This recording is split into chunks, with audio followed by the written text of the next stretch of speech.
साथी, कस्तो के तिमी ढाँट्न पनि नजान्ने। मिलाएर ढाँट्न त सकिन्थ्यो नि, ताकि कसैले पत्तै नपाओस्। धेरै याद आयो साथी भन्ने मनमा थियो होला, तर तिमीले टार्यौ र भन्यौ यसै याद गरेको। त्यो यसैभित्र कति आगो थियो, कति जलन थियो, तर तिमीले धुवा मात्र देखाएर टार्यौ। हे साथी, शब्दहरूलाई तिम्रो मौनताको कवच बनायो, तर स्वरभित्र काँपिरहेको त्यो साथीत्व। शब्दहरूलाई तिम्रो मौनताको कवच बनायो, तर स्वरभित्र काँपिरहेको त्यो साथीत्व। म बुझ्न सक्छु त्यो अल्प स्वरले आफ्नो उपस्थितिको महसुस गराइरहेको कुरा।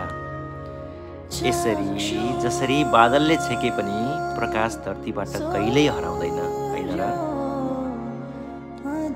यो कविता, साथी शीर्षकको कविता मैले मेरो अनन्य मित्र किरण देवकोटाजीलाई सम्झेर लेखेको हो। उहाँ अहिले नेपालमा हुनुहुन्छ। हाम्रो मित्रता धेरै पुरानो हो। हजुरहरूलाई कस्तो लाग्यो कृपया कमेन्ट गर्नुहोला। किरण सर, हजुरलाई पनि कस्तो लाग्यो कृपया जानकारी दिनुहोला है त।